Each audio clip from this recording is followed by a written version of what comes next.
In this video, I'm going to show you how to customize tables on Axiom. So the first thing you'll need is an Axiom Pro account. In case you don't have one yet, there's a link down below in the description, as well as in the pinned comment, and if you sign up using my link, you'll get a 10% discount on all trading fees forever. So make sure you check that out. Trust me, you will not regret it. Axiom is packed with some premium features that are available completely for free on here, such as the wallet tracker, Twitter tracker, an amazing P&L tracker. You have a great reward system. You can buy Solana directly on here, powered by Coinbase. You can also have different filters over here to filter through your coins. You can set slippage and bribe and other fees down here for yourself in different presets, etc. So, as I said, make sure you check it out. You will not regret it.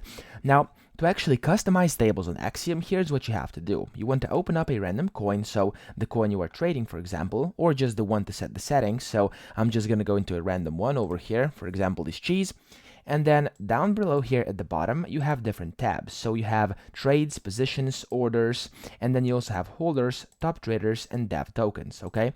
So you can do this inside holders and top traders. And let me show you how to actually do it. So you have to go to, for example, holders, and you want to click on edit over here where it says holders table settings, and this is how you can customize them. So basically you can just turn everything on or off over here. By default everything will be on, so blue like this, but you can also turn everything off or just as you want it, for example. And as you can see, I can only see this bit now, and if I just turn it back on, for example like this, I'm now seeing only sol balance, bought and sold. And if I go back and then turn these two on, for example, I can now see everything again.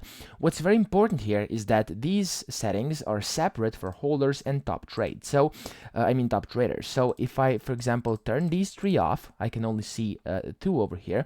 But if I go to top traders, there's still all of them. So you'll have to do it manually for each and every single one of these two tabs where these settings are available. So that's pretty much it. I hope this video helped you out. If it did, please subscribe to the channel and help me out as well.